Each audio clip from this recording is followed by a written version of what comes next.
వందనాలండి. ప్రార్థన చేసుకుందాము. అత్యున్నత సింహాసనంపై ఆసీనుడవై ఉన్న మా తండ్రి, ప్రేమ నమ్మకము గల దేవ, మీ అపారమైన ప్రేమకై కృపకై మీకు వందనాలు, స్తోత్రాలు. నా దేవ, గడిచిన కాలమంతయు మీరు రెక్కల చాటును భద్రపరిచి జూన్ నెలలో 2025 సంవత్సరం 23వ కూడికలో తండ్రి నాయన ఇంతవరకు మీరు మాపై చూపించిన కృపకై ప్రేమకై వందనాలు, స్తోత్రాలు.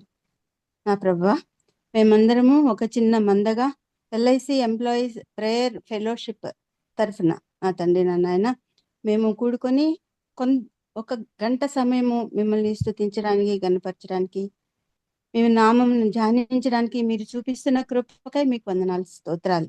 ఇంతవరకు నడిపించిన దేవా మీకు వందనాలు, స్తోత్రాలు. ఇక ముందు తండ్రి నాయన ఈ గంట సమయము మీ ఆధీనంలో ఉంచుకొని వాతావరణంలో ఎటువంటి ఆటంకము లేకుండా నా ప్రభా సజావుగా సాగునట్లుగా తండ్రి నాయన మీ కృపలో మమ్మల్ని అందరినీ భద్రపరచమని అడుగుతున్నాం. అదేవిధంగా నా ప్రభా పాటల ద్వారా మీరు మహిమ పొందండి నాయన. మరి వాక్యంను అందించిపో పాస్టర్ ఆనంద్ పాల్ గారిని మీరు అభిషేకించి తండ్రి నాయన మాకు కావాల్సిన ఆత్మీయ ఆహారాన్ని మాకు అందరికీ అందించమని, ఆ వాక్యం వినుట వలన తండ్రి మేమందరము జ్ఞానం పొంది తండ్రి మరింతగా మీలో అంటుకట్టబడి జీవించే జీవితం మాకందరికీ అనుగ్రహించమని అడుగుచున్నాం. నా ప్రభా తండ్రి నాయన పరమగీతములు తండ్రి, ప్రేమ పాఠాలు నా ప్రభా తండ్రి, మరి సొలొమన్ గారు, షూలమతి వారి మధ్య ఉన్న ప్రేమ గీతాన్ని నా ప్రభా తండ్రి, అదేవిధంగా మరి ప్రభు అయిన యేసుక్రీస్తు వారు వధువుగా వరుడుగా తండ్రి నాయన మేమందరము వధువు సంఘముగా మేము అటువంటి అగాపే ప్రేమను తండ్రి మేము రుచి చూడగలిగినట్లు పరమగీతముల గ్రంథ ధ్యానాల ద్వారా తండ్రి మేము ఆత్మీయ మేలులు పొంది అందరి ఎడల ప్రేమ కలిగి జీవించే జీవితాన్ని మాకు అందరికీ ప్రసాదించమని అడుగుచున్నాం. వచ్చిన బిడ్డలందరిని బట్టి మీకు వందనాలు, స్తోత్రాలు. ఇంకా మరి మిగతా వారిని కూడా త్వరపెట్టమని, ఈ చిన్ని కూడికను తండ్రి నాయన మరింతగా అభివృద్ధి చెందించి తండ్రి మీ ప్రణాళిక చొప్పున నా ప్రభా మేమందరము తండ్రి మీ నిత్య రాజ్యంలో ప్రవేశించడానికి అర్హత పొందినట్లుగా మేము దినము మరి వారము మరి వాక్యం ద్వారా అభిషేకింపబడి మీ యందు అంటుకట్టుబడి మీలో ఎదిగే గొప్ప కృపను మా అందరికి అనుగ్రహించమని, ఈ దిన ఆశీర్వాదాలను మాపై నిండుగా మెండుగా కురిపించమని ప్రార్థిస్తూ మా ప్రభువును మా రక్షకుడును అయిన యేసుక్రీస్తు నామం పేరిట అడిగి వేడుకొంచున్నాం తండ్రి. ఆమేన్. ఆమేన్. Thank you sister, thank you very much అండి. చిన్న మందున దేవుడు ఎంతగానో ఆశీర్వదించి ఈ యొక్క కూటములు చక్కగా జరగడానికి ప్రభు ఇచ్చినటువంటి కృప వలన మనము ఈ విధంగా కూడుకుని ప్రతి శనివారం సాయంత్రం కూడా ఎన్నో చక్కటి సంగతులు మనం తెలుసుకుంటానికి కూడా దేవుడు మనకి ఇచ్చినటువంటి గొప్ప కృప, ఎంతో గొప్ప కృప వలన మనం ఈ విధంగా ఎదుగుతున్నామండి. అందుకు దేవునికి వందనాలు తెలియజేసుకుంటూ ఆయన్ని ఆరాధించి స్తుతించడానికి మన మధ్యలో ఉన్నటువంటి బ్రదర్ నర్సయ్య గారు హైదరాబాద్ నుంచి ఒక స్తుతి గీతంతో దేవుణ్ణి ఆరాధించు. బ్రదర్ నర్సయ్య గారు అండి.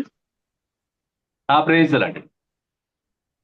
నీదు విశ్వాసమా ప్రభు యేసు అంతరిక్షము నదిగమించేను.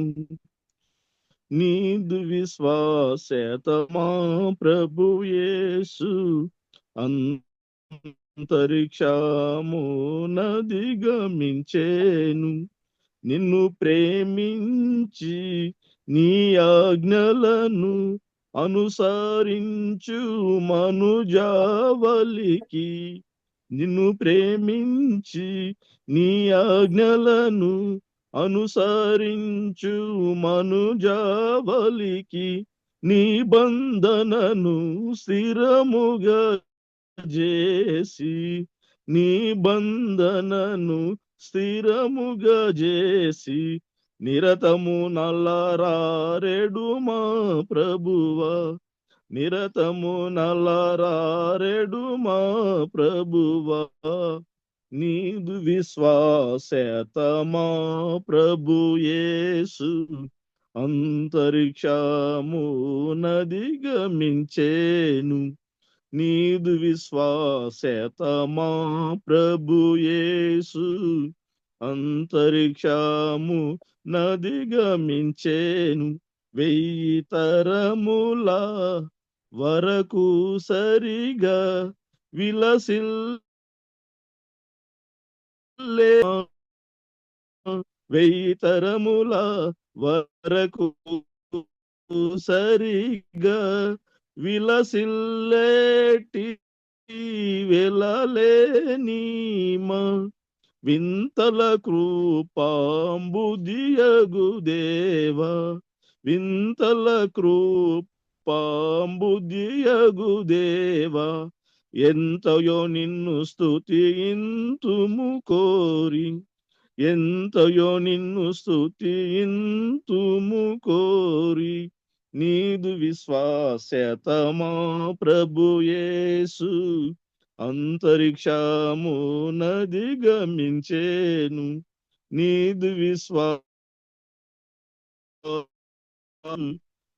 అంతరిక్షము నదిగమించేను నీ సత్య సందత్వ మహిమ నిరతము నిలయము సంస్తుతులకు నీ సత్య సందత్వ మహిమ నిరతము నిలయము సంస్తుతులకు మెరసెను నా మదిలో నా దేవా మెరసెను నా మదిలో నా దేవా మరువగలేమి మధుర ప్రేమ మరువగలేమి మధుర ప్రేమ నీదు విశ్వాస్యతమా ప్రభు యేసు అంతరిక్షము నదిగమించేను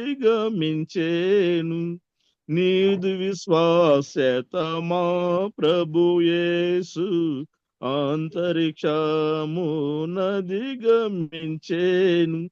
ఎంతైనాను నమ్మదగిన వింతైనా నీ విశ్వాస్యత ఎంతైనాను నమ్మదగిన వింతైనా నీ విశ్వాస్యత వాత్సల్యత వెలసెను మాపై వాత్సల్యత వెలసెను మాపై క్రోతగా ప్రతిదినము యేసు ప్రభో క్రోతగా ప్రతిదినము యేసు ప్రభో నీదు విశ్వాస్యతమా ప్రభు యేసు అంతరిక్షము నదిగమించేను నీదు విశ్వాస్యతమా ప్రభు యేసు అంతరిక్షము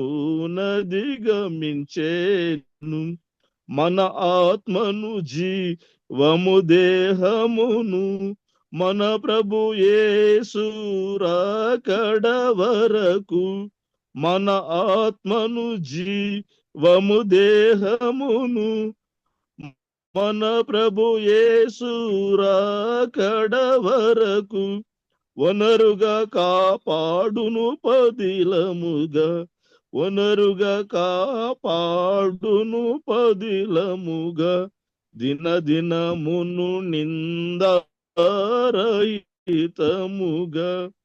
దినదినమును నిందారహితముగా నీదు విశ్వాస్యతమా ప్రభు యేసు అంతరిక్షము నదిగమించేను నీదు విశ్వాస్యతమా ప్రభు యేసు అంతరిక్షము నదిగమించేను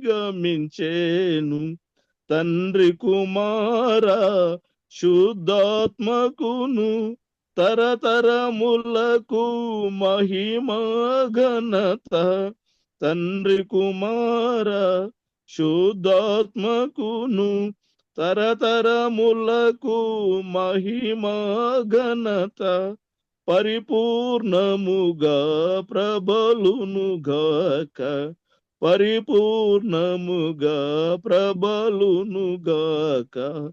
పరిపరి విధముల ప్రభు సంగములో, పరిపరి విధముల ప్రభు సంగములో, నీదు విశ్వాస్యతమా ప్రభు యేసు అంతరిక్షమునదిగమించేను.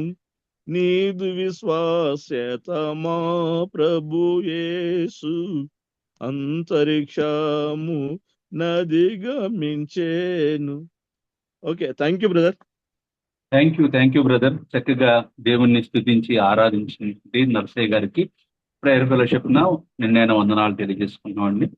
మరొక స్థుతి గీతాన్ని మన మధ్యలో ఉన్నటువంటి sister Anjulatha garu, development officer, Visakhapatnam division. Praise lord brother, అందరికీ ప్రైజ్ ప్రైజ్ ది లార్డ్. దేవుని నామానికి వందనాలు. కూడి వచ్చిన మీ అందరికీ వందనాలు.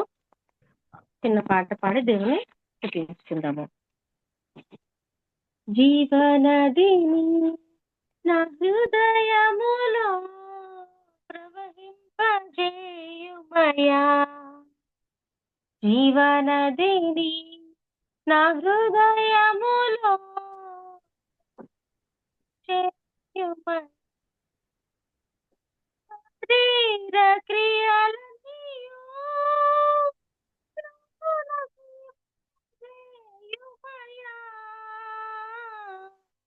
శరీర క్రియలన్నీయు నాలో నటింపజేయుమయా,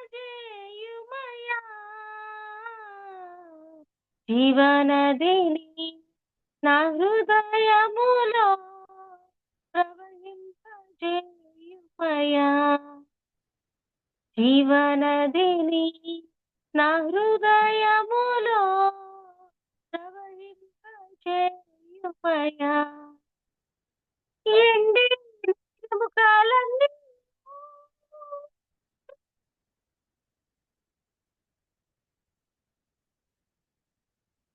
ఎండి ఎముకలన్నీ జీవింపజేయుమయా, జీవనదిని నా హృదయములో ప్రవహింపజేయుమయా, జీవనదిని నా హృదయములో ప్రవహింపజేయుమయా, బలహీన సమయములో నీ బలము ప్రసాదించుము, బలహీన సమయములో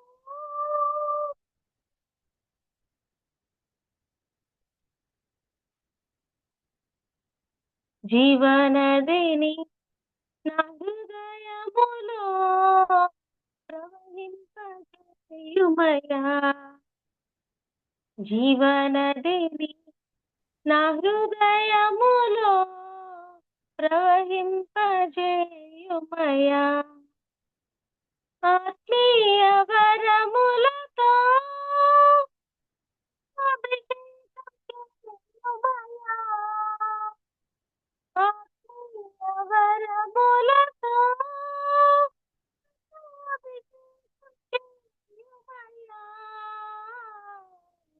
హల్లెలూయా హల్లెలూయా హల్లెలూయా ఆమేన్, హల్లెలూయా హల్లెలూయా హల్లెలూయా ఆమేన్, జీవనదిని నా హృదయములో ప్రవహింపజేయుమయా, జీవనదిని నా హృదయములో ప్రవహింపజేయుమయా, హల్లెలూయా హల్లెలూయా హల్లెలూయా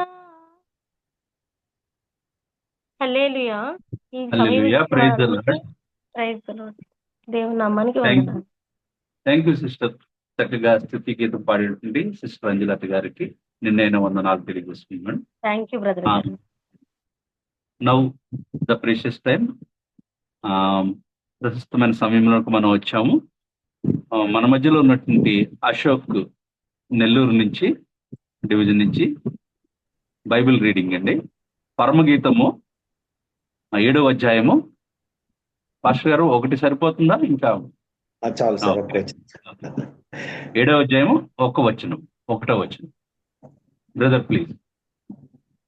చేరవచ్చిన మీ అందరికీ ప్రేమ వందనాలు తెలియజేస్తున్నాను. పరమగీతంలో గ్రంథము 7వ అధ్యాయము 1వ వచనం చదువుతున్నాను. రాజకుమార పుత్రిక, నీ పాద రక్షలతో నీవెంత అందముగా నడుచుచున్నావు. నీ ఊరువులు శిల్పకారి చేసిన ఆభరణ సూత్రముల వలె ఆడుచున్నవి. అందరికీ వందనాలు. Thank you brother. చక్కగా బైబిల్ వాక్యం చదివి వినిపించినట్టు అశోక్ గారికి నిన్నైన వందనాలు. మరొక స్తుతి గీతాన్ని మన మధ్యలో ఉన్నటువంటి వరప్రసాద్ గారు, Hyderabad ZYT. Brother Varaprasad garu. Praise lord sir. అందరికి వందనాలండి. ఒక స్తుతి గీతంతో మరి ఆ దేవుణ్ణి మరి ఈరోజు ఆరాధించుకుందాం.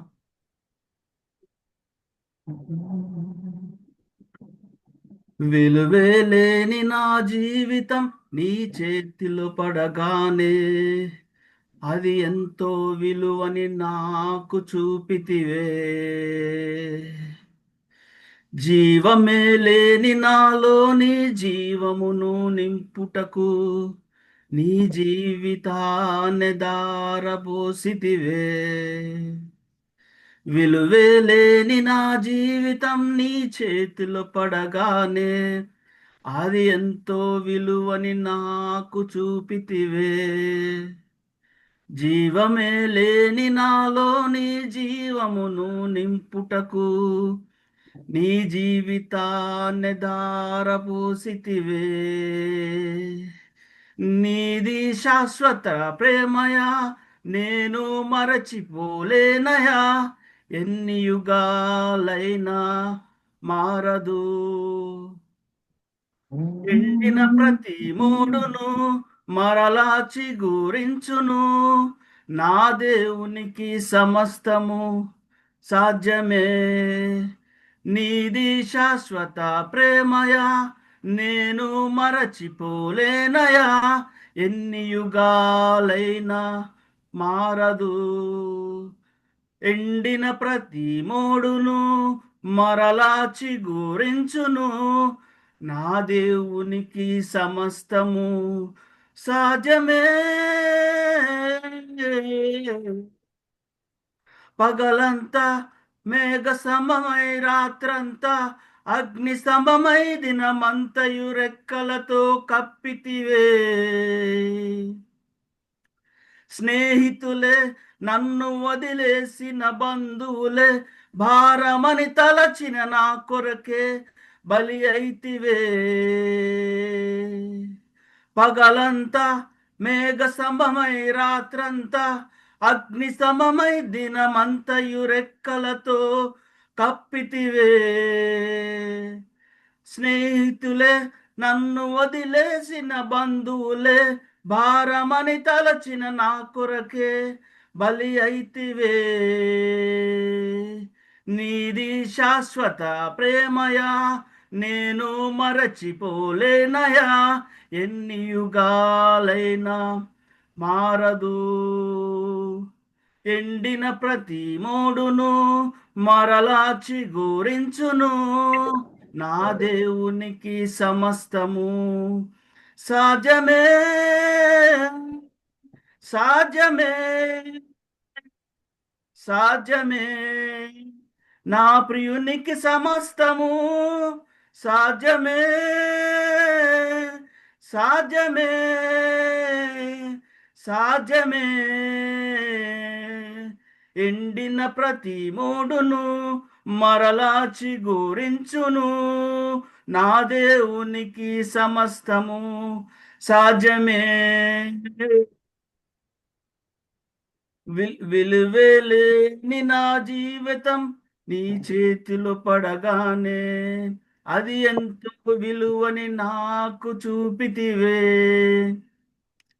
జీవమే లేని నాలోని జీవమును నింపుటకు నీ జీవితాన్ని ధారపోసితివే, నీది శాశ్వత ప్రేమయా, నేను మరచిపోలేనయా.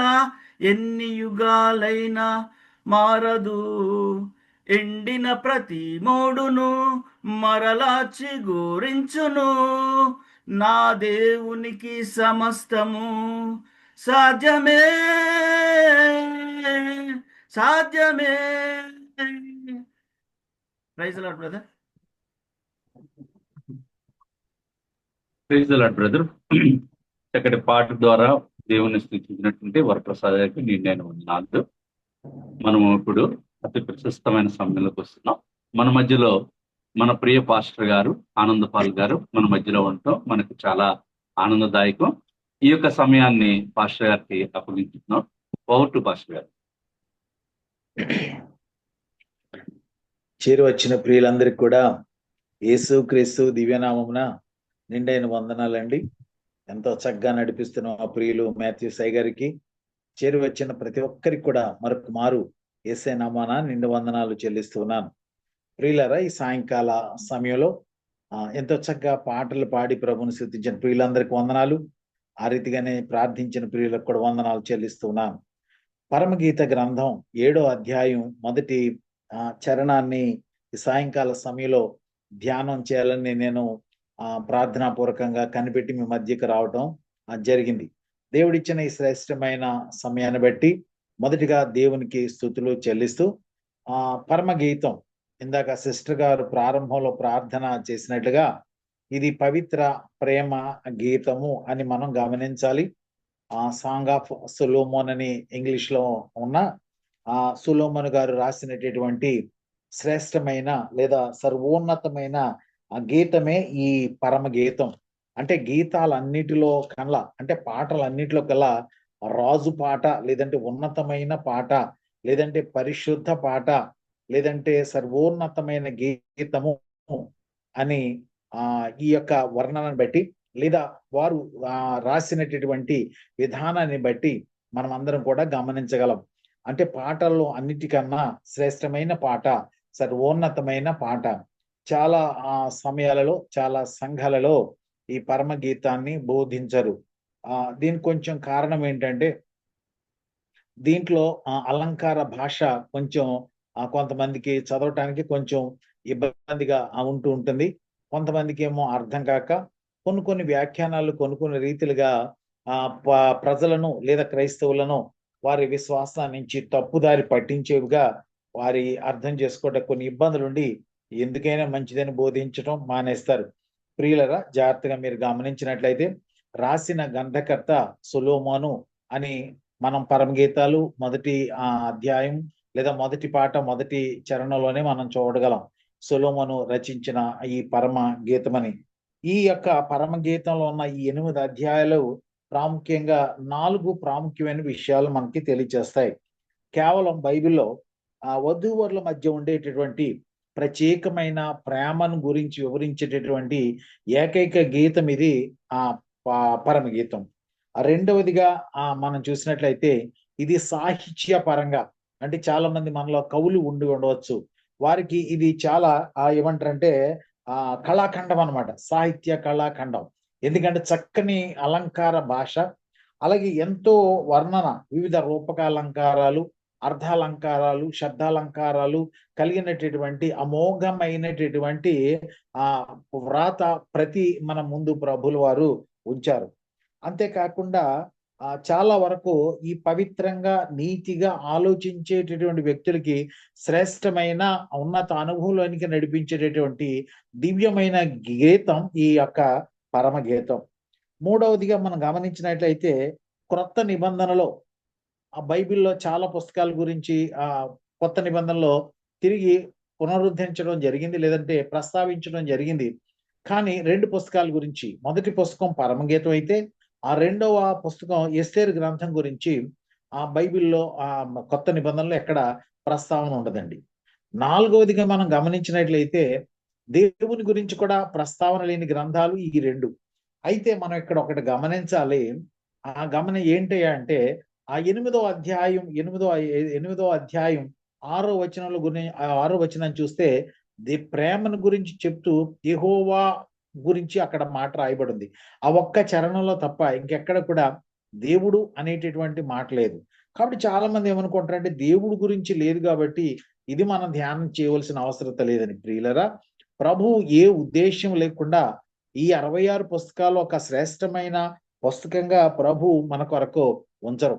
ఆయన అనాది కాల సంకల్పం మన ఎడల కలిగి ఉన్నారు కాబట్టి, సంఘము వధువుకి పోల్చబడింది కాబట్టి, ఈ వధువైన సంఘము తన వైవాహిక ప్రేమలో పరిశుద్ధురాలుగా నిష్కలంకంగా ఉండాలని, ఆ నిష్కలంకమైన ప్రేమ ఇందాక సిస్టర్ గారు ప్రేయర్ చేసినట్లుగా షరతులు లేని ఆగాపే ప్రేమ మన ఎడల మనము కలిగి ఆయనకు విధేయులమై ఉండాలని ఆ ప్రేమ వర్ణన ఇక్కడ మనం గమనించగలం. ప్రభు మన కొరకు ఉంచారు.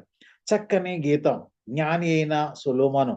ఈ యొక్క దైవజనుడు ఈ యొక్క శ్రేష్టమైనటువంటి ఈ యొక్క సంపుటిని లేదా ఈ గీతాన్ని, పరమగీతాన్ని క్రీస్తు పూర్వము 913 లేదా 913 నుంచి 960 మధ్యలో రాసి ఉంటారని వేదాంత పండితుల యొక్క అభిప్రాయం. అంతేకాకుండా వీరికి ఉన్నటువంటి ఆ శ్రేష్టమైన ఆ ఉద్దేశ ప్రకారం ఈ హిబ్రూ భాషలో ఉన్న అర్థానికి సరిపోయే రీతిగా ఉన్న ఆ వ్రాత పత్రులు, అంటే వారికి ఉన్నటువంటి ఆ యొక్క ఏమంటారు, ఆ యొక్క పుటలు ఏవైతే ఉన్నాయో ఆ పుటల్లో శ్రేష్టమైనటువంటి పుటలో అంటే హెజియోగ్రాఫా అని అంటారండి. అంటే 3వ భాగంలో, అంటే సాహిత్యపరంగా చూస్తే ఆ పవిత్ర రచనలో 3వ భాగంలో 5 కాగితపు చుట్టలుగా ఇది ఉంది అని అంటమే వారు తలంచడమే కాకుండా, యూదుల వార్షిక పండుగలో ఒక్కో కాగితపు చుట్ట నుండి బహిరంగ ప్రకటన లేదంటే పఠనము చేస్తారు ఈ యొక్క పరమగీత గ్రంథాన్ని. ప్రాముఖ్యంగా ఏ పండుగ అంటే పస్కా పండుగ సమయంలో ఈ పరమగీత గ్రంథాన్ని అనేక మంది వదిలిపెట్టిన, అనేక మంది ధ్యానించని, అనేక మంది దీని వైపు చూడని ఈ పవిత్ర గీతాన్ని వారు పస్కా సమయంలో పఠించటం మనం గమనించగలం. ప్రియులరా, ప్రియుడైనటువంటి యేసు ప్రభులు వారు తన ప్రియురాలైనటువంటి సంఘాన్ని గురించి రాసినటువంటి ప్రేమ గీతము లేదా ప్రణయ గీతము, పవిత్ర లవ్ లెటర్ అని మీరు అనుకోవచ్చు. అయితే ఇక్కడ మనం గమనించినట్లయితే 3 ప్రాముఖ్యమైన సందర్భాలు 3 ప్రాముఖ్యమైన సన్నివేశాలు మనకు కనపడతాయి. మొదటిది, ప్రియుడైనటువంటి వ్యక్తి తన ప్రియురాల కొరకు రాసినటువంటి సంభాషణ, అలాగే ప్రియురాలు ప్రియుడి గురించి రాసిన సంభాషణ. అంతేకాకుండా ప్రియురాలు అక్కడ యెరూషలేము కన్యలతో లేదా యెరూషలేములో ఉన్నటువంటి ఆ కుమార్తెలతో మాట్లాడినటువంటి సంభాషణ. మెయిన్ ఈ 3 ప్రాముఖ్యమైన క్యారెక్టర్స్ తో పాటుగా విలన్ క్యారెక్టర్ లో సొలొమోను గారు కూడా ఉండటం జరిగిందండి. అంటే వరుడు కాపరి, వధువు షులమతి. వధువు అయినటువంటి షులమతిని సొలొమోను ప్రేమించి ఆ షూనేము నుంచి ఆమెను తీసుకొచ్చారు. ఆమె పేరేంటో బైబిల్లో లేదు, నాకు కూడా తెలియదు. నేను చాలా ట్రై చేశాను కానీ నాకు ఎక్కడ కూడా ఈ యొక్క పరిశోధనలో దొరకలేదు. వీలైతే దొరికినప్పుడు మీకు తెలియచేయడానికి ప్రయత్నం చేస్తాను. అయితే ఈ గ్రంథంలో ఉన్న ఒక వచనంలో ఒక మాటను ఈ రాత్రికాల సమయంలో మనం ధ్యానం చేద్దాం. 7వ అధ్యాయంలో మొదటి చరణంలో అంటాడు కదా, గ్రంథకర్త ఈ రీతిగా రాస్తూ ఉంటాడు. ఓ రాజకుమార పుత్రిక, నీ పాద రక్షలతో నీవెంత అందముగా నడుచుచున్నావు. ఓ రాజకుమార పుత్రిక అంటే వధువైన సంఘము ఒక తల్లికి పుట్టినటువంటి ఏకైక కుమార్తె. ఆ తల్లిని గురించి గలతీ పత్రికలో రాస్తూ ఉంటాడు. నీ తల్లి యెరూషలేము, ఆమెకు ఒక్కతే కుమార్తె. ఎవరు ఆమె అంటే ఆమె వధువైనటువంటి ఆ సంఘము. అంటే మీరు 6వ అధ్యాయం 6వ అధ్యాయం 9వ వచనం చూస్తే ఇదే పరమగీత గ్రంథంలో, నా పావురము నా నిష్కళంకురాలు ఒకతే, ఆమె తన తల్లికి ఒక్కతే కుమార్తె, కన్న తల్లికి ముద్దు బిడ్డ. కాబట్టి వీళ్ళందరూ కూడా ఆమెను ఎలాగ పొగుడుతున్నారంటే తన అందాన్ని చూసి, తన యొక్క స్వాభావిక సిద్ధమైనటువంటి ఆ నేచర్ బ్యూటీని చూసి అందరూ కూడా ఎంతో వాళ్ళు బాధపడుతూ లేదంటే ఆమెను చూసి ఎంతో విచారపడుతూ ఆమెను గురించి చాలా వివిధ రకాలైనటువంటి మాటలు మాట్లాడుతూ ఉంటారు.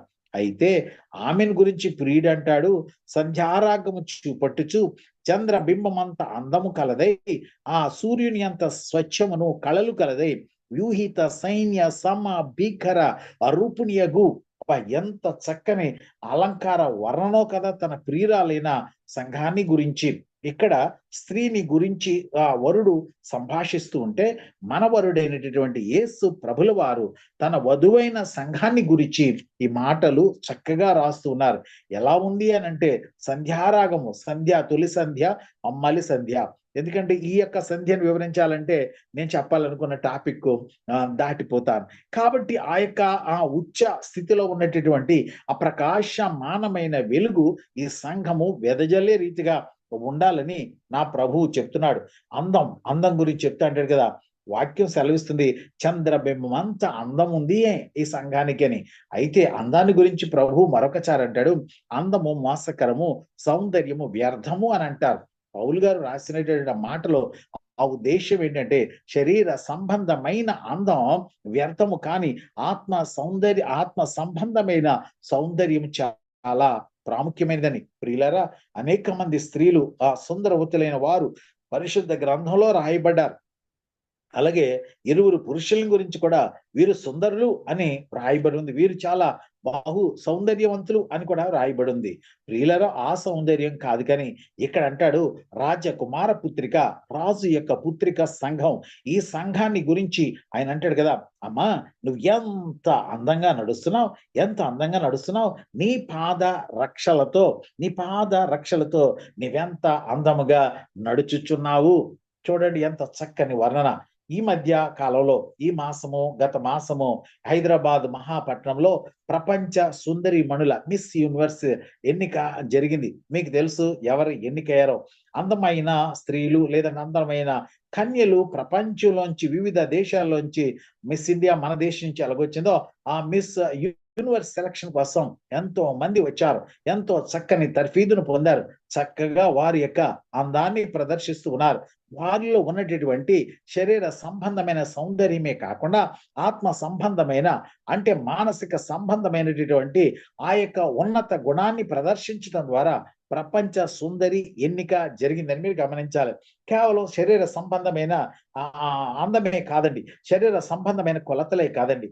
అయితే ఇటువంటి గుణం కలిగినటువంటి ఒక స్త్రీని ప్రపంచ సుందరిగా ఈ లోక ఎన్నిక చేస్తూ ఉంటే నా ప్రభు అంటాడు, వ్యూహిత సైన్య సమభీకర రూపిణి, అంటే ఒక మనిషి వర్ణనకు అతీతంగా ఉన్నటువంటి ఈ ఉన్నతమైన సౌందర్యం కలిగినటువంటి ఈ వధువు ఎలా నడుస్తుందటండి అంటాడు, అమ్మా నీవు పాద రక్షలతో నీవెంత అందంగా నడుస్తున్నావు. మీరు ఆ world beauty contest, miss world contest లో మీరు చూస్తే వాళ్ళు ఒక వాక్ అనేది నిర్వహిస్తూ ఉంటారు. మీకు అందరికీ తెలుసు ఆ ర్యాంప్ వాక్ అంటారు, అది క్యాట్ వాక్. అంటే క్యాట్ వాక్ నడవాలి అని అంటే వాళ్ళు వేసుకునే పాదరక్షలతో అంత ఈజీ వాక్ కాదండి, ఎంతో సిద్ధపాటు కావాలి, ఎంతో ప్రాక్టీస్ కావాలి. ప్రాక్టీస్ లేకుండా వారు ధరించినటువంటి చెప్పులతో ఆ రీతిగా నడవటం, అంటే పిల్లి ఏ రీతిగా నడుస్తుంటుందో ఆ రీతిగా ఆ యొక్క కన్యలు లేదంటే ఆ యొక్క కాంటెస్ట్ లో పార్టిసిపేట్ చేసిన వారు అందరూ కూడా నడవటం మనం గమనించాం. అయితే నా ప్రభు ఇక్కడ అంటాడు కదా, నీ నడక ఎలా ఉందంటే ఎంత అందంగా ఉంది ఓ వధువైన సంగమా, నీ నడక ఎంత అందంగా ఉందో ఒకసారి గమనించు. ఈ రాత్రికాల సమయంలో చిన్న ప్రశ్న, చాలా వరకు వివాహ సమయంలో సేవకులుగా మేము ఏం చేస్తామంటే బ్రైడల్ వాక్, అంటే మన దగ్గర వివిధ డినామినేషన్స్ కి చెందిన వారు ఉన్నాం, కానీ కొన్ని సంఘాల వారు, కొన్ని మెయిన్ లైన్ చర్చెస్ వారు ఏం చేస్తామంటే ఆ వివాహానికి ఒక దినం ముందు ఆ కుమార్తెను లేదా కుమారుని ఆ వివాహ స్థలానికి పిలిచి ఏ రీతిగా ఆ యొక్క స్టేజ్ కి అప్రోచ్ కావాలి, ఆ వివాహ వేడుక సమయంలో, ఆ కళ్యాణ సమయంలో ఏ రీతిగా ఆ కుమార్తె నడిచి రావాలి, ఎలా రావాలి అనేది ఒక రోజు ముందే ట్రయల్ రన్, అంటే వాకింగ్, దాన్ని మేము ఏమంటాం బ్రైడల్ వాక్. మీరు వినుండొచ్చు, పెండ్లి కుమార్తె నడక, అది మామూలు నడక కాదండి. ఇక్కడ వధువైన సంఘము పెండ్లి కుమార్తెకు పోల్చబడింది. ఈ పెండ్లి కుమార్తె యొక్క నడక ఎలా ఉండాలి అని అంటే చాలా పరిశుద్ధంగా ఉండాలి, చాలా నిష్కళంకంగా ఉండాలి, చాలా నిందారహితంగా ఉండాలి. నడక ఒకరిని నడక ఒకరిని నడక చాలా ప్రాముఖ్యమైందండి, చాలా ప్రాముఖ్యమైందండి. ఈ నడకని బట్టి మన నడత లేదా మన ప్రవర్తన, లేదంటే నడక అనండి ప్రవర్తన. అందుకనే కీర్తనాకారుడు తన మొదటి సంకీర్తనలో చాలా స్పష్టంగా చెప్తూ ఉంటారు. మీకు అందరికీ కూడా మీకు బాగా సుపరిచితమైన ప్రతి ఒక్కరి నోట వచ్చేటటువంటి మాట, దుష్టుల ఆలోచన చొప్పున నడువక, పాపుల మార్గమున నిలువక. నువ్వు నడవకూడదు, నిలవకూడని కొన్ని స్థలాలు ఉంటాయి. అటువంటి స్థలాలు కాదు. నువ్వు ఎలా ఉండాలి అని అంటే, ఆయన అంటాడు నువ్వు ఎక్కడ కూర్చోకూడదో చెప్తూ, దేవా ఆయన్ని కూడా నువ్వు విధులు పెట్టి యెహోవా ధర్మశాస్త్రమునందు ఆనందించుచు దివారాత్రము దాన్ని ధ్యానించువాడు ధన్యుడు. కాబట్టి ఆయన చెప్పేటటువంటి కీర్తనకారుడు చెప్పేటంటే, ప్రియుడా నీవు ఆ స్థలానికి పోకూడదు, అది కాని స్థలము. కాబట్టి ఆ స్థలానికి నువ్వు వెళితే నీ ద్వారా ప్రభు మహిమనందడు, నీ ద్వారా దేవునికి అవమానమే అని ఆయన సెలవిస్తున్నారు. కాబట్టి అట్టిది మనకు దూరమగునుగాక. అయితే మరి ఎలా ఉండాలి? పాదరక్షలు చాలా వరకు భారతీయులు చాలా ఇంపార్టెన్స్ ఇవ్వని, అంటే ప్రాముఖ్యతనివ్వని శరీర అవయవాలలో ఒక అవయవం ఏంటి అంటే కాళ్ళు. ప్రతి పనికి కాళ్ళతోనే ఉపయోగిస్తాం. కానీ ఈ కాళ్ళకు తొడిగేటటువంటి పాదరక్షలు ఉన్నాయి చూసారా, చాలా తక్కువ హెచ్చిస్తూ ఉంటాం. ఈ పాదరక్షల శుభ్రత విషయంలో కూడా చాలా మంది సరైన శుభ్రత తీసుకోరు. చాలా మంది పురుషుల యొక్క షూస్ చూసినట్లయితే చాలా అసహ్య స్థితిలో ఉంటాయి. చాలా మంది కాళ్ళు సరిగా శుభ్రం చేసుకోరు. శరీర శుభ్రత సరిగా ఉండదు. తద్వారా వారు ధరించేటటువంటి పాదరక్షలు కూడా భయంకరమైన స్థితిలో ఉంటాయి.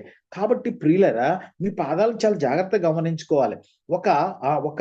ఒక సైకాలజీ మానసిక నిపుణుడు ఏమంటాడంటే, ఒక మనిషి యొక్క ఆరోగ్యాన్ని వాని పాదముల యొక్క స్థితిని బట్టి నిర్ణయించవచ్చు అని. అంటే నీ పాదాలు లేదా నీ పాదములకు ఉన్నటువంటి ఆ వేళ్లకు ఉన్నటువంటి గోర్ల యొక్క పనితనాన్ని బట్టి, ఆ యొక్క పరిస్థితిని బట్టి నీ హృదయం యొక్క ఈవెన్ హార్ట్ యొక్క కండిషన్ కూడా తెలుసుకోవచ్చని ఒక మానసిక వైద్యుడు చెప్పగా నేను విన్నాను.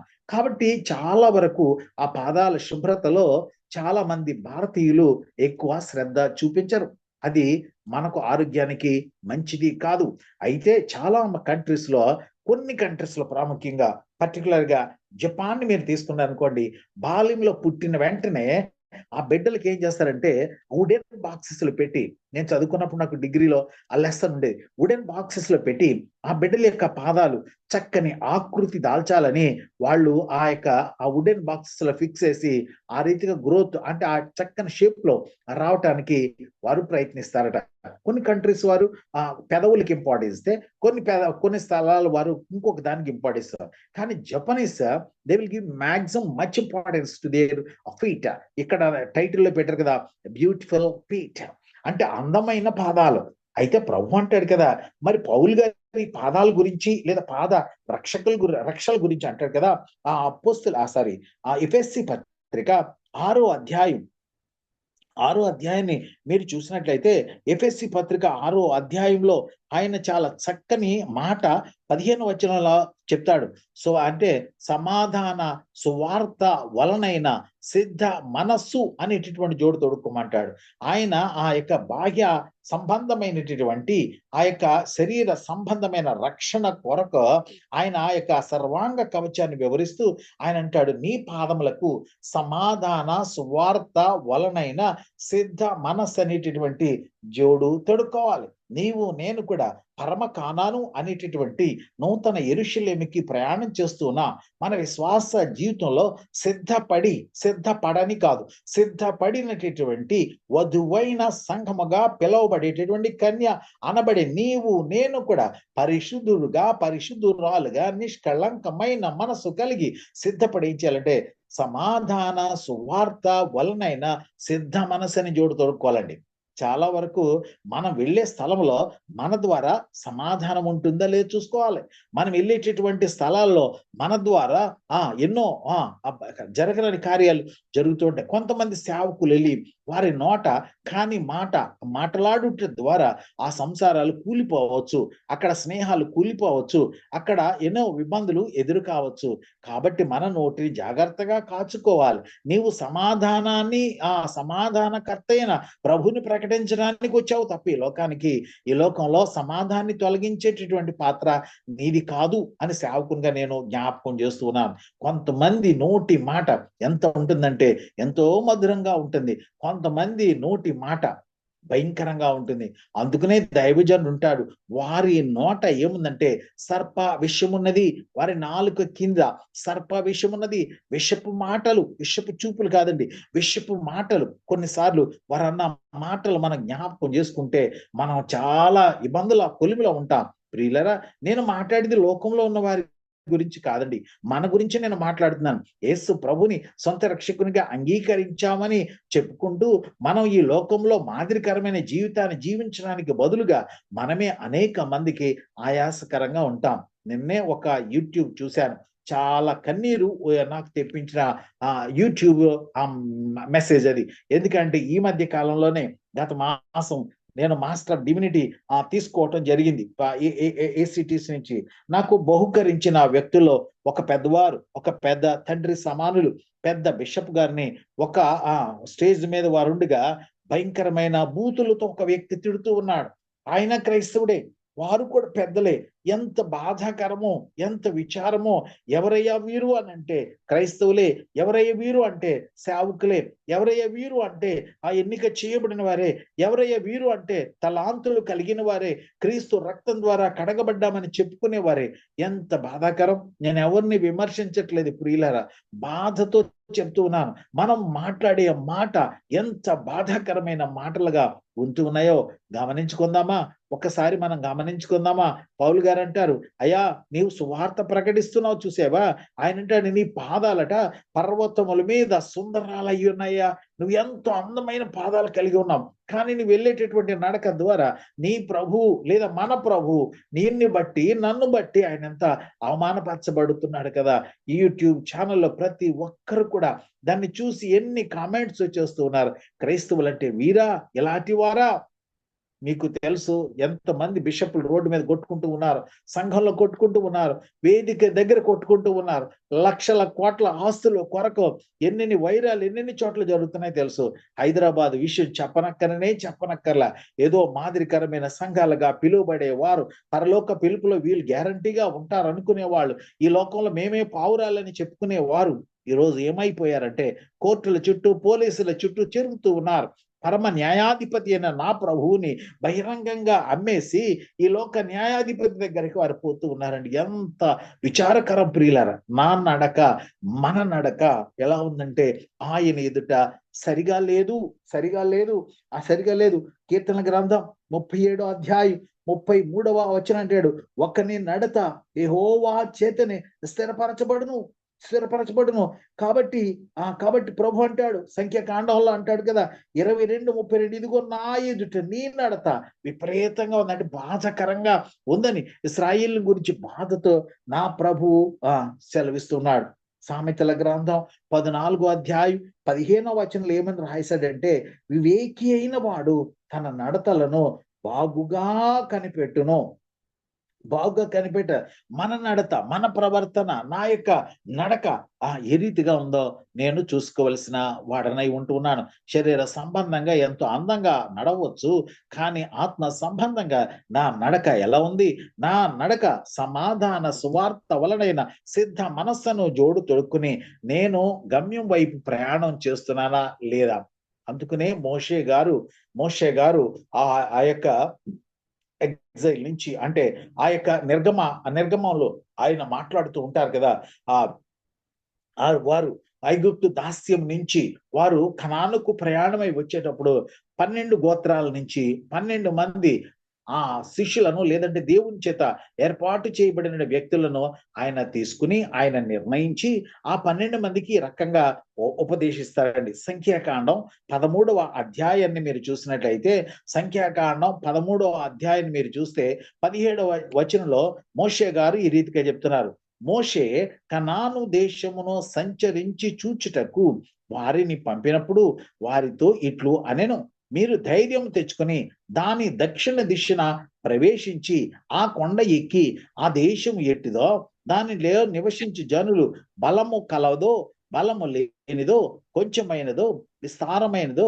వారు నివసించు దేశము వారు నివసించు భూమి ఎట్టిదో అది మంచిదో చెడ్డదో వారు నివసించు పట్టణములు ఎట్టివో వారు గుడారములలో నివసించుదురో కోటలలో నివసించుదురో ఆ భూమి సారమైనదో నిస్సారమైనదో దానిలో చెట్లున్నవో లేవో కనిపెట్టవలను. మరియు మీరు ఆ దేశపు పండ్లలో కొన్ని పండ్లను తీసుకుని రండని చెప్పాను. అది ద్రాక్షల ప్రథమ పక్వ కాలం. ప్రభువా ప్రియులరా జాగ్రత్తగా గమనించాలి. 12 గోత్రాల నుంచి 12 మందిని సెలెక్ట్ చేశారు. ఈ 12 మందికి చెప్తున్నాడు, అయ్యా ప్రియులరా మీరు ధైర్యం తెచ్చుకోండి. ఎందుకంటే ఇప్పటి వరకు మీరు వాగ్దాన దేశానికి వెళుతూ ఉన్నారు. వాగ్దాన దేశం ఎటువంటిదో చూడటానికి వెళుతున్నారు. ఆ పరమ సీయంలో ప్రవేశించడానికి పాలు తేళ్లు ప్రవహించే దేశంలో మీరు వెళ్ళినప్పుడు మీరు అన్ని కూడా శ్రద్ధగా వెతకాలి. దేవుని రాజ్యాన్ని గురించిన ఆలోచన నీకు ఉండాలి. పరలోక సంబంధమైన పరలోకానికి వెళతాననేటటువంటి ఆలోచన నీకు ఉన్నది కదా. ఆ ఆలోచన ప్రకారం నువ్వేం చేయాలంటే జాగ్రత్తగా తోసుకుంటూ తప్పించుకుంటూ వెళ్ళాలి. అందుకని అంటాడు, మీరు ధైర్యం తెచ్చుకోండి. ఎందుకంటే లోకం భయంకరంగా ఉంది. మీరు ధైర్యం తెచ్చుకుని ఎక్కడికి వెళ్ళాలంటే దాని దక్షిణ ఆ దిక్కున వెళ్ళాలి. ప్రియులని ఇష్టం వచ్చిన దిక్కును కాదు. నువ్వు ప్రయాణం ఎటు చేయాలి అని అంటే దక్షిణ దిక్కుకు నువ్వు ప్రయాణం చేయాలి.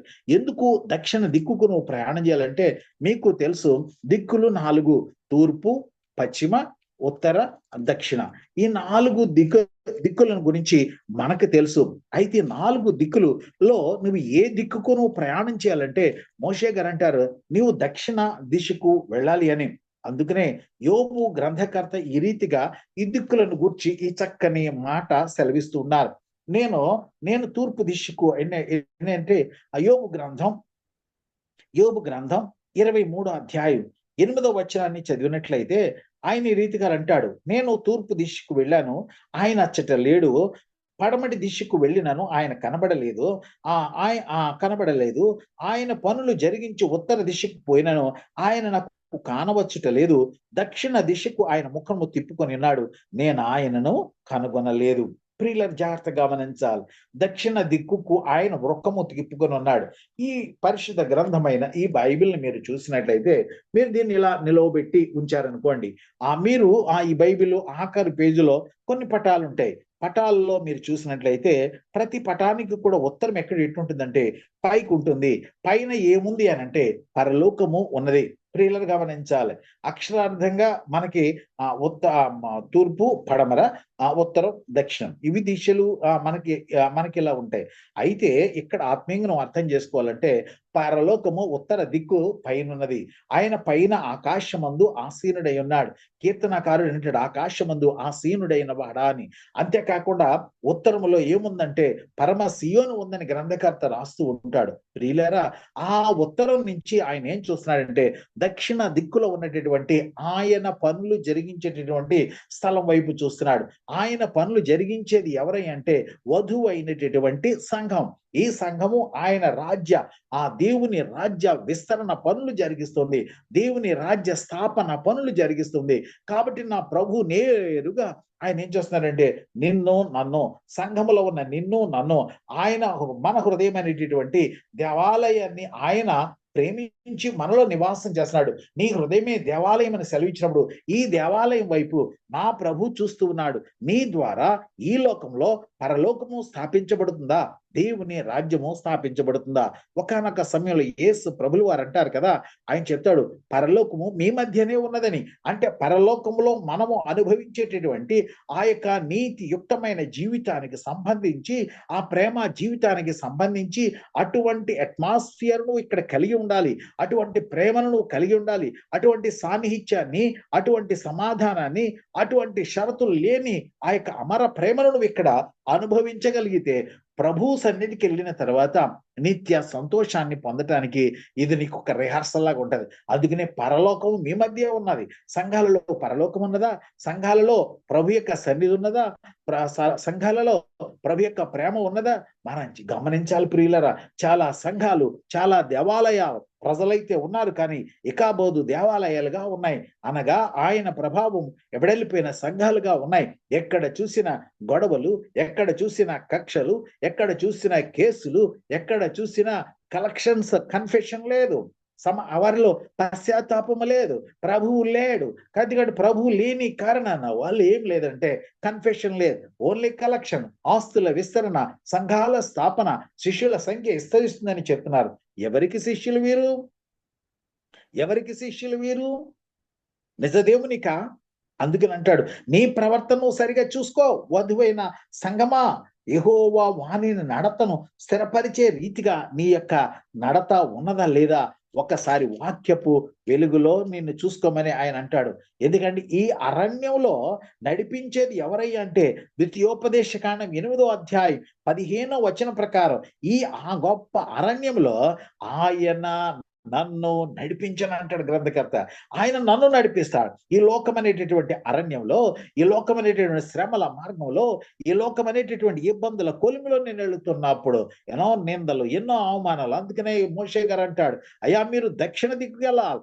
ఎవరున్నారు ఆ దక్షిణ దిక్కులంటే దేవుని సంఘం ఉంది. క్రీస్తు ప్రభు యొక్క స్వరక్తమిచ్చి కడుగబడిన సంఘం దగ్గరికి నువ్వు వెళ్ళాలి. అక్కడికి వెళితే ఆయన ఏం చేస్తాడు తెలుసా? అక్కడ నువ్వు ఎక్కి ఎక్కడికి వెళ్ళమంటాడంటే ఆయన ఉత్తరం నుంచి చూస్తున్నాడు, దక్షిణ దిక్కులో ఆయన సంఘం ఉంది కాబట్టి ఆయన సంఘం దగ్గరికి నువ్వు వెళ్ళాలి. ఆ సంఘంలో వాక్యం ఉంటుంది కాబట్టి అక్కడికి వెళ్ళిన తర్వాత ప్రవేశించి ఆ కొండ ఎక్కి కొండ అనుభవంలోకి వెళ్ళాలి. కొండ ఏ కొండ అంటే కల్వరి కొండ అనుభవం. కారణం ఏంటంటే నా ప్రభు ఈ లోకానికి శరీరధారిగా రావటానికి తూర్పున ఆయన బెత్లెహేములో ఉదయించాడు. పడమర ఆయన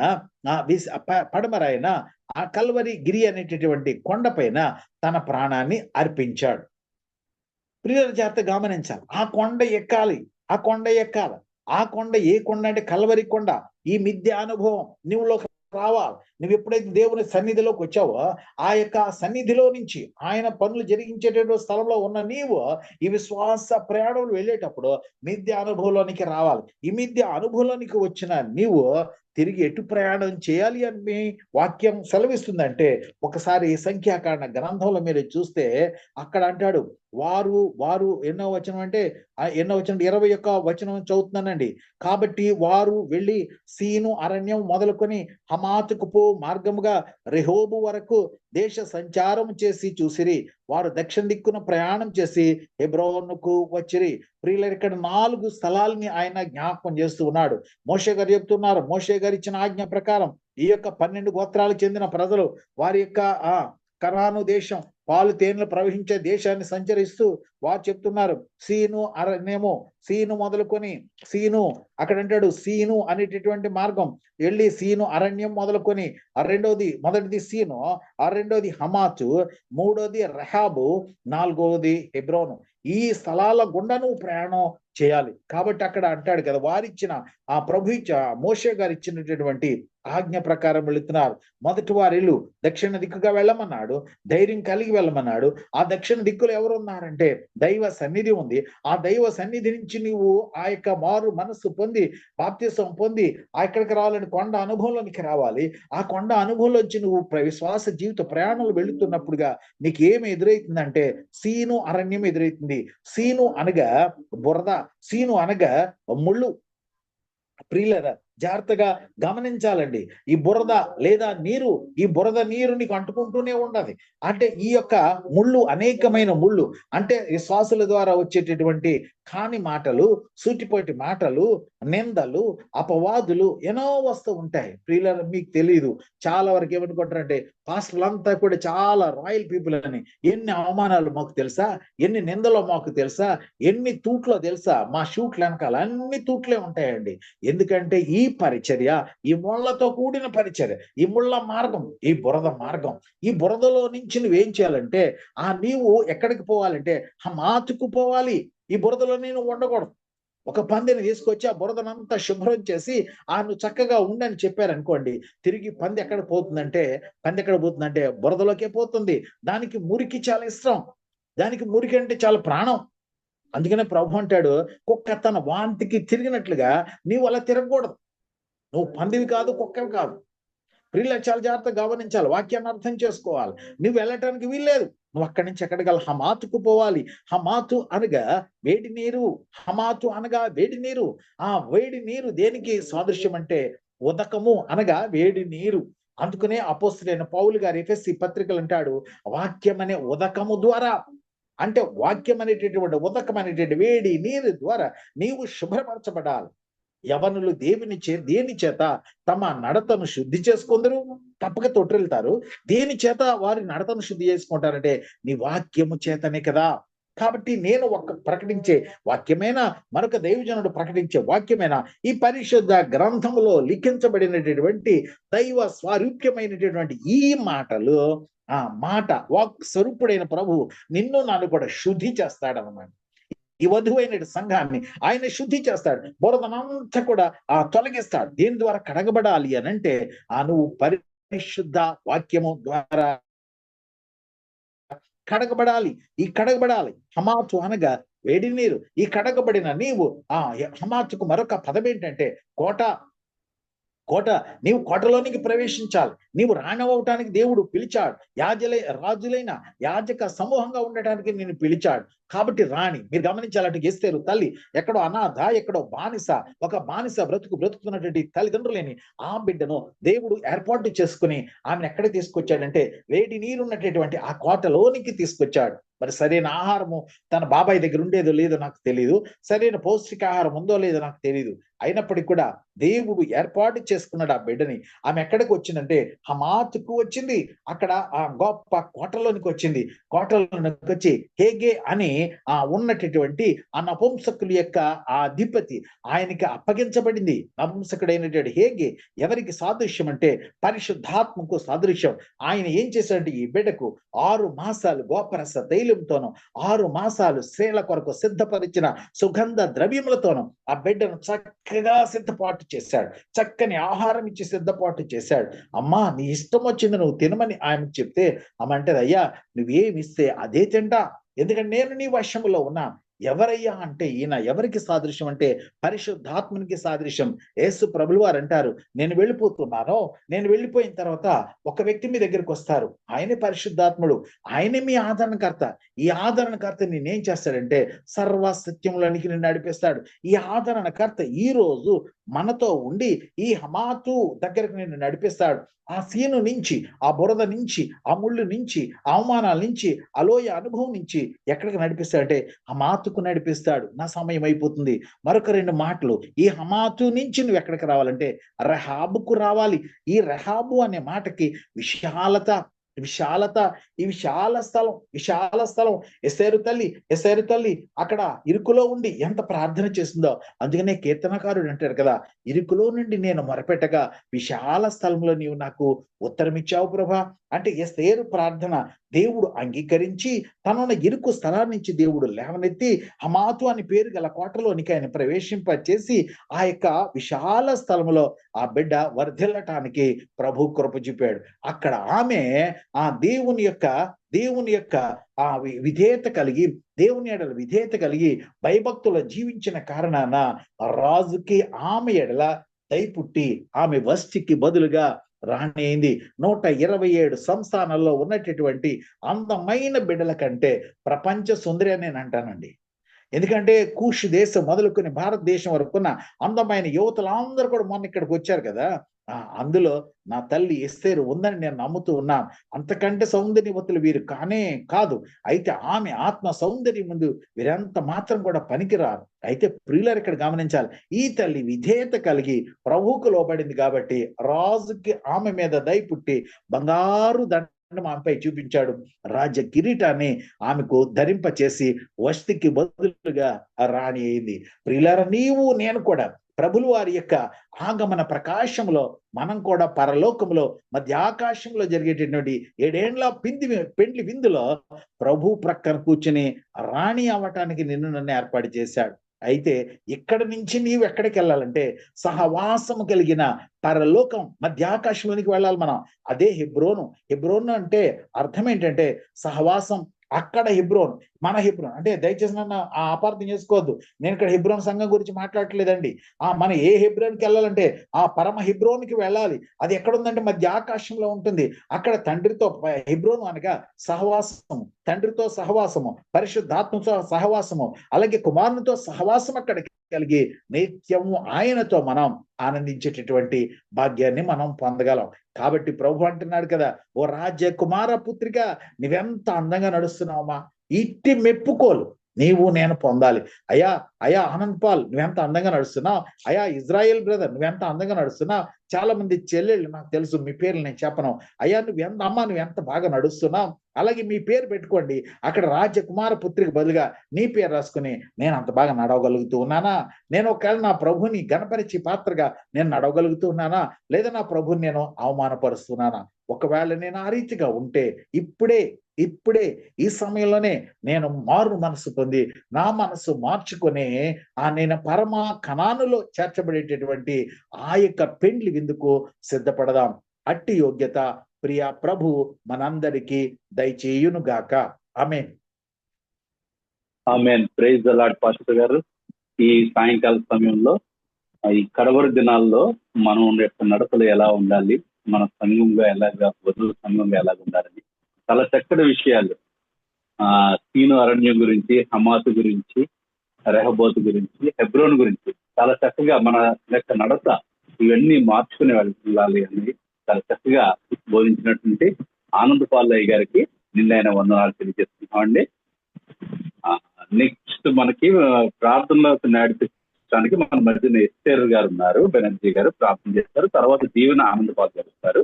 దీని ముందు మనకి చిన్న అనౌన్స్మెంట్ అండి. నెక్స్ట్ వీక్ యొక్క ప్రోగ్రామ్ గురించి కూడా మనం ఒకసారి అనౌన్స్మెంట్ అండి. అదేవిధంగా ఫ్రైడే, ఎవ్రీ ఫ్రైడే 5:30కి మనకి మార్నింగ్ డివోషన్ జరుగుతుందండి. Next week Friday brother Ashok garu మనల్ని ధ్యానంలోకి నడిపిస్తారు ఉదయాన్నే. అదేవిధంగా సాటర్డే 14వ తారీఖు next Saturday reverend doctor why Elisha గారు మనకి పరిచయం చేస్తారు, మనల్ని బోధిస్తారు. ఆయన మన మధ్యలో ఉంటారు. నెక్స్ట్ వీక్ మనల్ని నడిపించేది హైదరాబాద్ డివిజన్ అండి. అలాగే ఓపెనింగ్ ప్రేయర్ అందరికీ ఒక చిన్న విజ్ఞప్తి, విన్నపం అండి. మన మధ్యలో ఉన్న వాళ్ళు మనం రేపటి ఈ యొక్క ఏదైతే ఏ డివిజన్ అయితే ఏ కార్యక్రమం అయితే తీసుకోవాలో మీరు ముందుకు వచ్చి నేను ఇది చేస్తాను, నేను పాడతానని సంతోషంతో, ఆనందంతో మీరు రావాలని విజ్ఞప్తి చేస్తున్నామండి. లీడింగ్ చేసేది హైదరాబాద్ డివిజన్ అండి. ఓపెనింగ్ ప్రేయర్ వచ్చి నెల్లూరు డివిజన్ లో ఉన్న బ్రదర్స్ సిస్టర్స్ మీరు సిద్ధపడి ఉండాలి. అలాగే ఓపెనింగ్ సాంగ్ వచ్చి రాజమండ్రి డివిజన్ ఉన్న సిస్టర్స్ గా బ్రదర్స్ మేము పాడుతామని మీరు సిద్ధపడి ఉండాలి. అలాగే మరొక సాంగ్ హైదరాబాద్ డివిజన్ అండి. బైబిల్ రీడింగ్ వచ్చి మచిలీపట్నం డివిజన్ నుంచి, మరొక సాంగ్ విశాఖపట్నం డివిజన్ నుంచి, క్లోజింగ్ ప్రేయర్ వచ్చి హైదరాబాద్ డివిజన్. ఇవి మనకి ప్రకటనలండి. మన యొక్క ఈ శనివారపు ఆరాధనను కానీ, మన యొక్క కోరికను కానీ మనం చాలా చక్కగా నిర్వర్తించుకుంటున్నాం, ఎటువంటి ఆటంకం లేకుండా. అందుకని దేవాదేవునికి నిన్నైన వందనాలు తెలియజేసుకుంటూ మరి ఇప్పుడు మనం క్లోజింగ్ ప్రేయర్ మన మధ్యలో ఉన్నటువంటి ఎస్టేర్ బెనర్జీ గారు మనల్ని ముగింపు ప్రార్థనలు నడుపుతారు. తర్వాత ఆనంద్ పాల్ గారు ఆశీర్వాదంతో మన యొక్క మీటింగ్ క్లోజ్ చేస్తున్నారు. Esther please. అందరికీ ప్రైజ్లాడండి. ప్రార్థించుకుంటున్నాం. ప్రేమానం గల పరలోకపు తండ్రి, నీ నామం నాకు వెళ్ళలేని వందనాలు స్తోత్రం చెల్లించుకుంటున్నాము ప్రభువా. నిన్న నేడు ఏకరీతికున్న దేవుడువు, యుగ యుగములు సజీవమైన దేవుడువు ప్రభా. నిన్ను నీ సందులో సాగిపడటానికి మీరు అనుగ్రహించిన మరొక శుభదినముకై నీకు వందములు. ఈ యొక్క సంవత్సరంలో ప్రభా 5 మాసాలు కూడా మమ్మల్ని అందరినీ నిరెక్కల కింద భద్రపరిచి కాచి కాపాడినందుకే వందములు. 6వ మాసంలో 7వ దినాన్ని ప్రభా ఎల్ఐసి ఎంప్లాయీస్ ఫెలోషిప్ వారందరము ప్రభా గ్యాదర్ అయ్యి జూమ్ మీటింగ్ లో ఈ విధంగా నీ సన్నిధిలో గడిపే భాగ్యాన్ని మాకు అందరికీ అనుగ్రహించినందుకే నీకు లెక్కలేని వందనములు స్తోత్రం చెల్లించుకుంటున్నాను. పాటలు ఎందును, వాక్య పరిచయం రోని దాసుల్ని మీరు ఆనంద పాల్ గారిని నిలబెట్టుకుని నాతో మాతో అందరితో మీరు మాట్లాడిన నీ లేఖన భాగాలన్నిటి బట్టి నీ స్తోత్రం చెల్లించుకుంటున్నారు ప్రభా. మరి నీ దాసుల ద్వారా అనుగ్రహించిన ప్రతి ఒక్క మాటను బట్టి వందన. పరమగీతములు 7వ అధ్యాయం 1వ వచనం ప్రకారంగా ప్రభా మాకు నేర్పించిన ప్రతి ఒక్క మాటను బట్టి వందన ప్రభా. మరియు సుందరమైన పాదాలు కలిగి ఉండాలి ప్రభా, సమాధానకరమైన పాదములు కలిగి ఉండాలని సెలవిస్తూ వచ్చారు. దేవ సహాయం దయచేయండి ప్రభా. హెబ్రోను సహవాసంలో ప్రభా మేమందరము ఉండడానికి మమ్మల్ని సిద్ధపరచమని అందరూ ప్రార్థించుకుంటున్నారు. దేవా, మేమందరం మీరు అక్కడ పర్యంత వరకు నమ్మకంగా యథార్థంగా నీ ఎదుట నమ్మకస్తులుగా నీ ఎదుట యథార్థంగా నీ కొరకు ప్రతిదినము నీ వాక్యపురము వెలుగులో మమ్మల్ని జీవింపచేస్తున్న విధానం బట్టి వందములు ప్రభా. ఎల్ఐసి ఎంప్లాయీస్ ప్రేయర్ ఫెలోషిప్ లో ప్రతి ఒక్కరిని బిడ్డల పేరు పేరును దీవించము, ఆస్వాదించము. ఉద్యోగ బాధ్యతలు, కుటుంబ బాధ్యతలు తోడుగా ఉంటారండి ప్రభా. ఆత్మీయంగా దినదినం నీలో వర్ధిల్లపరిచేయమని అడుగుతున్నాను. ఈ యొక్క ఎల్ఐసి ఎంప్లాయీస్ ప్రేయర్ ఫెలోషిప్ ఇంకా అభివృద్ధి చెందడానికి సహాయం దయచేయండి. ప్రతి ఒక్కరు భారము బాధ్యత కలిగి ఒకరు ప్రార్థించడానికి మీ సహాయం దయచేయవలసిందిగా ప్రార్థించుకుంటున్నాను. ప్రతి ఒక్క ఈ పరిస్థితిలో నిలబడిన ప్రతి ఒక్క బిడ్డని, ప్రతి ఒక్క కుటుంబాన్ని, ప్రతి ఒక్క డివిజన్ని లో ఉన్న నీ బిడ్డలందరినీ జ్ఞాపకం చేసుకుని ఆత్మీయులు అక్కడికి సిద్ధపరచమని పరమ కానానని హెబ్రోన్కి మేమందరం చేరడానికి మమ్మల్ని అందరూ సిద్ధపరచమని సహాయం చేయమని యేసుక్రీస్తు నామమున ప్రార్థన ప్రతిమలు అడుగు వేడుకొంచున్నాము తండ్రి. ఆమేన్. ఇప్పుడు మన తండ్రి అయిన ప్రేమ, మన తండ్రి అయిన దేవుని ప్రేమ, ప్రభు అయిన యేసు క్రీస్తు వారి యొక్క కృప, పరిశుద్ధాత్మిక అన్యోన్య సహవాసము చేరువచ్చిన మనకును రాలేకపోయిన మన ప్రియులకును యావత్ లోకంలో ఉన్న పరిశుద్ధులందరికీ ఇప్పుడు ఎల్లప్పుడు సదాకాలంతో నడిపించును గాక. ఆమేన్. ఆమేన్. ఆమేన్. అందరికీ వందనాలండి. ప్రారంభ ప్రార్థన చేసినటువంటి విజయలక్ష్మి గారికి, అదేవిధంగా దేవుని స్తుతించి ప్రార్థించినటువంటి నరసయ్య గారు, సిస్టర్ అంజలిత గారు, బ్రదర్ ప్రసాద్ గారు, బైబిల్ రీడింగ్ చేసినటువంటి బ్రదర్ అశోక్ గారు, ముగింపు ప్రార్థన చేసినటువంటి సిస్టర్ ఎస్టర్ బెనర్జీ గారు, మరియు మన యొక్క ప్రియ పాస్టర్ గారు ఆనందపాల్ గారికి ఈ యొక్క ఫెలోషిప్ దొరికిన నిండైన వందనాలు తెలియజేసుకుంటూ ఈ యొక్క కూడికని ఎంతటితో ముగించుకున్నాను. Thank you. అందరికీ వందనాలు. Thank you. Praise lord. Praise the lord.